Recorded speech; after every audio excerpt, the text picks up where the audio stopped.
میں مرنا نہیں چاہتی، میں مرنا نہیں چاہتی۔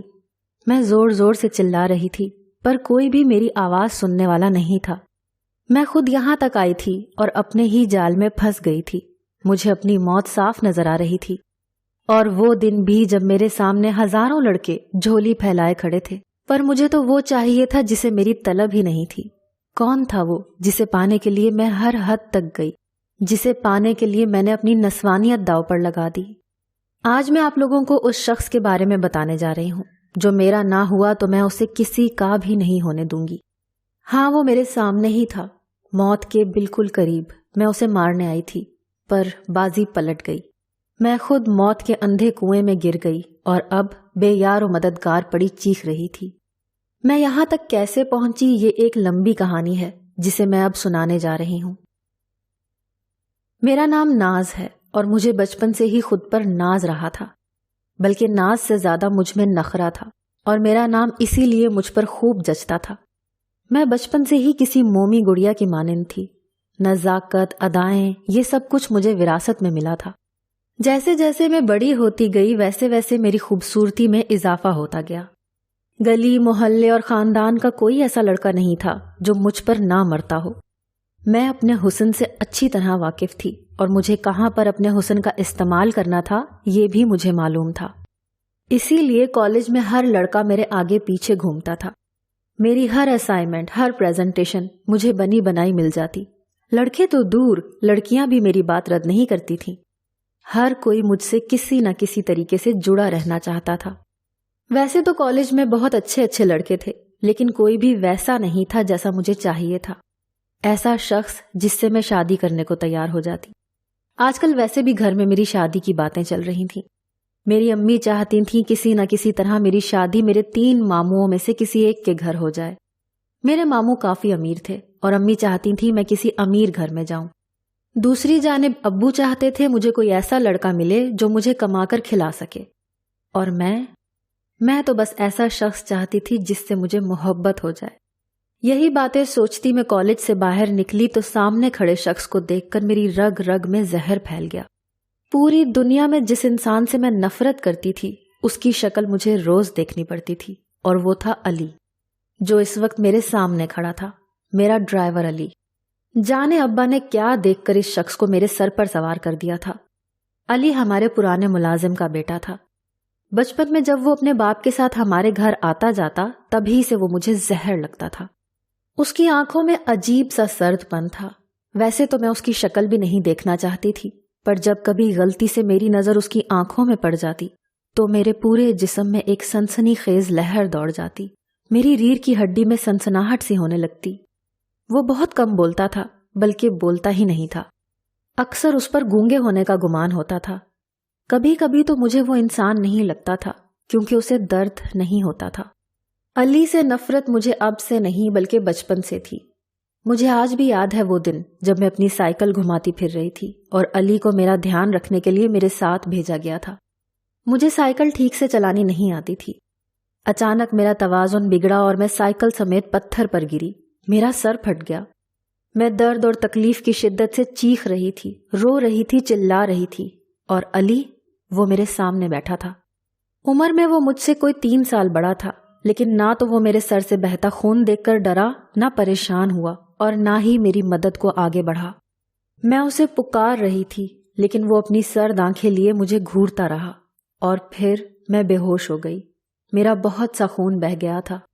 مجھے مکمل صحت یاب ہونے میں 1 مہینہ لگ گیا۔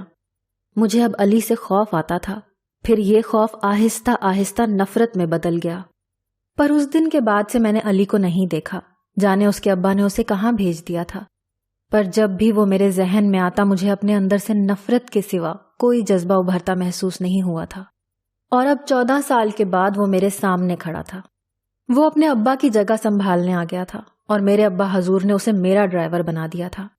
وہ آج بھی ویسا ہی تھا، سرد و جامد، کسی زندہ لاش جیسا، اور آج بھی مجھے اس سے اتنی ہی نفرت تھی جتنی کہ بچپن میں۔ علی کو دیکھتے ہی میں پاؤں پٹکتی گاڑی میں بیٹھ گئی اور کانوں میں ہیڈ فون لگا لیے۔ سیٹ سے ٹیک لگائی اور جانے کب آنکھ لگ گئی، اور پھر میری آنکھ تب کھلی جب میرا سر زور سے سامنے والی سیٹ سے ٹکرایا۔ میں نے اٹھ کر دیکھا تو گھر آ چکا تھا۔ میں جانتی تھی علی نے جان بوجھ کر ایسا کیا تھا. وہ کبھی مجھے بلانا گوارا نہیں کرتا تھا. اس نے آج تک میرا نام نہیں پکارا تھا. میرے پاس تو اس سے نفرت کرنے کی ایک وجہ تھی، لیکن میں نہیں جانتی تھی کہ وہ مجھ سے نفرت کیوں کرتا تھا. میں خراب موڈ کے ساتھ گھر میں داخل ہوئی، پر سامنے ہی ماموں کو بیٹھا دیکھ کر میری ساری بیزاریت ختم ہو گئی. میں ماموں سے ملی اور ان کے ساتھ بیٹھے ان کے ہینڈسم سے بیٹے سے بھی. میں جانتی تھی ماموں اپنے بیٹے کو یہاں کیوں لائے تھے، تاکہ ہم دونوں ایک دوسرے کے ساتھ کچھ وقت گزار سکیں، ایک دوسرے کو پسند کر سکیں. ماموں اور امی کی یہی خواہش تھی. خیر ماموں کا بیٹا اتنا بھی برا نہیں تھا. وہ باہر سے پڑھ کر آیا تھا اور اس کی شخصیت خاصی پرکشش تھی. شام کو ہم دونوں باہر گھومنے نکل گئے. یہ پورے مہینے میں پہلی بار ہوا تھا جب مجھے علی کے ساتھ نہیں آنا پڑا تھا، ورنہ وہ مجھے کہیں بھی اکیلے جانے نہیں دیتا تھا. میں اور ماموں کا بیٹا گھومتے پھرتے رہے. وہ اچھا تھا، لیکن مجھے اس سے ویسی فیلنگز نہیں آئی تھیں کہ جسے محسوس کر کے میں فوراً شادی کے لیے ہاں کر دوں. میں جتنی دیر اس کے ساتھ باہر رہی اتنی دیر مجھے محسوس ہوا جیسے کوئی مجھے چھپ کر دیکھ رہا ہو. اور پھر جب گھر واپس آئی تو ماموں کا بیٹا مجھ پر بری طرح فدا ہو چکا تھا. وہ تو واپسی پر اظہار بھی کر چکا تھا کہ ناز اگر میں شادی کروں گا تو صرف تم سے کروں گا، کسی اور سے نہیں. اس کی بات سن کر دل ہی دل میں مجھے بہت غصہ آیا. مجھے دل پھینک مرد پسند نہیں تھے. ایسی باتیں تو روز مجھے کالج میں بھی سننے کو ملتی تھی جیسی وہ کر رہا تھا. مجھے کچھ الگ چاہیے تھا. اور جب گھر واپس آئے تو میں سامنے اپنے باقی کزنوں کو دیکھ کر حیران رہ گئی. شاید انہیں پتہ چل چکا تھا کہ ایک ماموں اپنے بیٹے کو لے کر پہنچ چکے ہیں، اسی لیے دوسرے ماموں نے اپنی پوری فیملی کو بھیج دیا تھا. خیر ایک طرح سے تو مجھے یہ سب دیکھ کر بہت مزہ آ رہا تھا. میں دل ہی دل میں اس ساری کیفیت سے لطف اندوز ہو رہی تھی. دوسرے ماموں کے دونوں بیٹے بھی اچھے خاصے تھے. مجھے یوں لگ رہا تھا جیسے میں کوئی ٹرافی ہوں جسے جیتنے کے لیے لڑکے میدان میں اتر چکے ہوں. رات کو میں خوب سکون کی نیند سوئی. اگلی صبح میں کالج آ گئی. میں نے ایک بار بھی علی کی طرف دیکھنا گوارا نہیں کیا. وہ بھی مجھے کالج کے گیٹ پر چھوڑ کر ایسے بھاگتا جیسے یہ کالج نہیں بلکہ جہنم ہو. خیر میں گنگناتی ہوئی کالج پہنچی. کلاس میں داخل ہوتے وقت میں زور سے کسی سے ٹکرائی. میرا سر گھوم چکا تھا. اندھے ہو؟ میں زور سے چلانا چاہتی تھی پر سامنے کھڑے شخص کو دیکھ کر میرے الفاظ منہ میں ہی دم توڑ گئے. وہ جو بھی تھا سیدھا دل میں اتر گیا. میں خاموشی سے اپنی سیٹ پر آ کر بیٹھ گئی. وہ ہمارا پروفیسر تھا. اتنا جوان اور دلکش پروفیسر میں نے زندگی میں پہلی بار دیکھا تھا. میرا دل پہلی بار دھڑکا تھا اور میں پورے لیکچر میں صرف اسے ہی دیکھتی رہی. اور جیسے ہی لیکچر ختم ہوا پروفیسر نے مجھے اپنے آفس میں آنے کو کہا. اور جب میں گئی تو اس نے کہا تم پورے لیکچر میں صرف مجھے ہی دیکھتی رہی ہو، اس کی وجہ جان سکتا ہوں؟ اور میرے پاس کہنے کو کچھ نہیں تھا. پھر میری محبت کی شروعات ہو گئی. اب میں علی پر توجہ ہی نہیں دیتی تھی. میرے کزن اپنی ساری کوششیں کر کے جا چکے تھے، پر میرا دل جس پر آنا تھا آ ہی گیا. اور میں یہ بھی جان گئی تھی کہ پروفیسر کے دل میں بھی میرے لیے اتنی ہی محبت تھی جتنی کہ میری. اور پھر ہماری بات چیت شروع ہو گئی. میں سر سے پاؤں تک اس شخص کی محبت میں ڈوب چکی تھی. اس دن میں نے پروفیسر کے ساتھ لنچ پر جانے کا پروگرام بنایا. میں نے علی کو فون کر کے کہا کہ مجھے لینے نہ آئے. اس نے بنا کوئی جواب دیے فون کاٹ دیا، پر مجھے پرواہ نہیں تھی. میں نے وہ دن اپنی محبت کے سنگ گزارا اور میں بہت خوش تھی. پروفیسر جس کا نام ارباز تھا، اس کی باتوں میں جادو تھا. پروفیسر ارباز بہت سمجھدار اور ذہین شخص تھا. ہم دونوں کالج میں ایسے ہوتے تھے جیسے جانتے ہی نہ ہو. پروفیسر ارباز نے مجھے شادی کے لیے پروپوز کر دیا تھا. وہ رشتہ بھیجنا چاہتا تھا. میں نے اسے کہا کہ میں اپنے گھر بات کر لوں پہلے، پھر تم رشتہ بھیجنا. اور پھر جیسے ہی میں گھر میں داخل ہوئی علی کسی جن کی طرح میرے سامنے آ گیا. اس کی وہی سرد آنکھیں مجھے بری طرح سے گھور رہی تھیں. اس شخص سے دور رہو ورنہ اچھا نہیں ہوگا. وہ دھمکی دے کر چلا گیا اور میرا دل اچھل کر حلق میں آ گیا. اسے کیسے پتا چلا؟ پر کچھ دیر بعد ہی میرا ڈر غصے میں بدل گیا. یہ ہوتا کون ہے مجھ پر روب جمانے والا؟ میرے اندر آگ لگ گئی تھی. جب میں کمرے میں آئی تو امی آ گئیں اور آتے ہی مجھے کہا کہ تمہارے تینوں ماموں انتظار میں ہیں. تم بتاؤ تمہیں تینوں کزنوں میں سے کون پسند آیا؟ میں نے امی سے کہا کہ امی 3 نہیں بلکہ 4 اور چوتھا میں پسند کر چکی ہوں. جلد ہی وہ رشتہ لے آئے گا. اس دن میرا برتھ ڈے تھا. علی کے ابا کا انتقال ہو چکا تھا اور میں بہت خوش تھی کہ آج کا وقت پروفیسر ارباز کے ساتھ گزاروں گی. رات کو میں اچھے سے تیار ہوئی اور پروفیسر ارباز کے بتائے پتے پر پہنچ گئی. اس کا گھر بہت خوبصورت تھا. اس نے میری سالگرہ پر بہت اچھا انتظام کیا تھا۔ ہم نے بڑے خوشگوار ماحول میں کیک کاٹا اور پھر اس نے مجھے جوس پلایا جسے پیتے ہی میرا سر چکرانے لگ گیا۔ میں اپنا ہوش کھو رہی تھی اور وہ مجھے اپنے کمرے میں لے آیا۔ اس نے ہولے سے میرے کان میں سرگوشی کی، تم جیسی لڑکیاں بیوی بننے کے نہیں سیج سجانے کے قابل ہوتی ہیں۔ میں نے اپنے آپ کو چھڑانے کی کوشش کی لیکن میرا جسم بے جان ہو چکا تھا۔ اس سے پہلے کہ وہ اپنے ناپاک ارادوں میں کامیاب ہوتا، دروازہ ٹھا کی آواز سے کھلا اور مجھے علی کا چہرہ نظر آیا۔ اس کے بعد مجھے کچھ یاد نہیں رہا۔ جب ہوش آیا تو خود کو اپنے کمرے میں پایا۔ جو کچھ ہوا تھا اسے یاد کر کے میں خوب روئی۔ میری محبت مجھے دھوکہ دے گئی تھی، پر مجھے اب سمجھ آیا کہ ایک مرد کو کیسا ہونا چاہیے، بالکل علی جیسا، جس نے کبھی آنکھ اٹھا کر دیکھا بھی نہیں تھا۔ محبت کی مجھے اب سمجھ آئی تھی، پر وہ غائب ہو چکا تھا۔ اب مجھے علی کا انتظار تھا۔ میں دن رات روتی تھی۔ گھر والے مجھ پر زور ڈال رہے تھے۔